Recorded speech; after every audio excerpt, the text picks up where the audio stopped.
人性中一个深刻的真相是，所谓的尊重往往并非源于友好，而是建立在恐惧之上。一旦一个人见证过你脆弱无力的一面，他便很难再对你心生敬畏。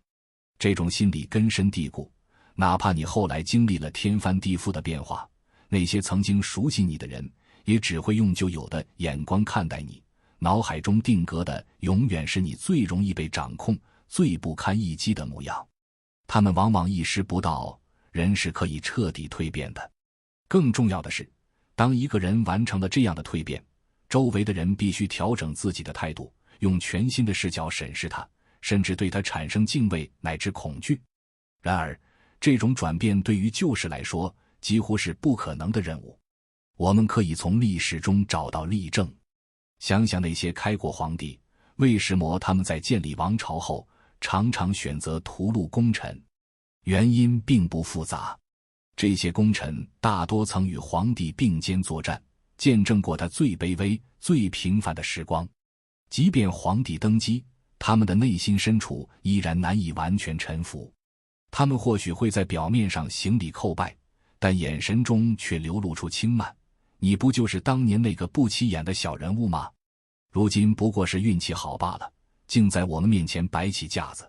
这种态度对皇帝而言是致命的威胁，因为他能敏锐地嗅到这种不敬的味道，而这种味道足以点燃他的杀意。有人会质疑，皇帝为何如此斤斤计较，心胸狭窄？其实，这与心胸宽窄无关，而是攸关生存与权力的本质。试想，一个历经磨难，从底层逆袭登顶的人，最痛恨的便是被人用过去的眼光看待。他起兵造反，建立霸业，正是为了摆脱从前的卑微生活。如今却有人仍拿他当放牛娃看待，他怎能不怒？更关键的是，作为一国之君，他若想稳固江山，就必须确保自己的权威不容挑衅。任何轻视或不敬的行为都可能动摇他的统治根基。因此，杀功臣与其说是心胸狭隘，不如说是不得已的生存策略。那么，那些功臣为何不能调整态度，真正敬畏新皇帝呢？这其实是人性的局限使然。当一个人对你的过去了如指掌，哪怕你如今地位显赫，他们对你的敬畏也只是短暂的表象。几秒钟后，内心深处的那种熟悉感便会占据上风，他们依然不会真正高看你一眼。这种现象的根源在于，尊重的本质是恐惧，而非友善。一旦恐惧消失，尊重也就无从谈起。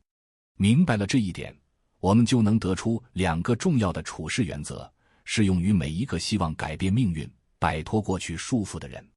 原则1：摒弃弱者姿态，散发强者气息。永远不要以弱者的身份示人。无论你正处于蜕变之中，还是已经完成了蜕变，你都必须抛弃所有软弱、谦卑的想法，取而代之的是果断、坚定的行事风格。你的言行举止，甚至每一个细微的表情，都应当透露出强者的信号。为什么要这样做？因为只有当对方感受到你不好惹，才会对你产生忌惮。这种忌惮会转化为恐惧，而恐惧会催生尊重。试想，如果你总是低声下气、逆来顺受，别人只会觉得你好欺负，毫无威胁可言。相反，如果你展现出不容置疑的强势，他们便不敢轻易冒犯，自然会对你刮目相看。举个例子，职场中那些从底层一步步爬上来的人，往往会发现一个现象：如果你不强势，过去的同事或下属可能会继续用老一套的方式对待你，甚至对你指手画脚。只有当你展现出雷厉风行的作风，让他们感受到压力，他们才会重新审视你的地位，进而对你产生敬畏。原则2：功成名就后，与旧人保持距离。当你功成名就后，不要与旧日的熟人走得太近，否则后果往往不妙。我认识一位开着宾利车的成功人士，他小时候家境贫寒，后来通过自己的努力成为了一方大佬。然而，他与父亲的关系却因此彻底破裂。原因很简单，他已经成为呼风唤雨的人物，但父亲却依然像他小时候那样，试图掌控他的生活。不仅如此，父亲甚至跑到他的公司，对他的员工颐指气使。父子之间无论如何沟通都无济于事，最终只能分道扬镳。当你从底层逆袭，化身为龙时，过去的那些鱼虾若不能给予你应有的尊重，就不值得你继续维系关系。一旦你腾飞，那些无法适应你新身份的人只会成为你的拖累。如果你还试图迁就他们，甚至任由他们摆布，那么你好不容易挣来的地位和成就很可能会毁于一旦。对于从底层爬上来的人来说，这种转变不仅是外在身份的改变，更是一种内在心理的重塑。你必须学会摆脱过去的思维模式，卸下那些曾让你感到安全的弱者标签。比如，许多人小时候被教育要谦逊、低调，甚至逆来顺受，这些观念在底层生存时或许有用，但当你试图向上突破时，它们只会成为枷锁。举个生活中的例子，有些人发达后依然习惯性地对老朋友低声下气，甚至主动示弱，以为这样能维持关系。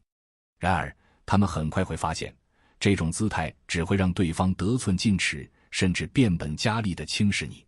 相反，如果你从一开始就摆出强硬的态度，哪怕一开始会引起反弹，最终却能赢得真正的尊重。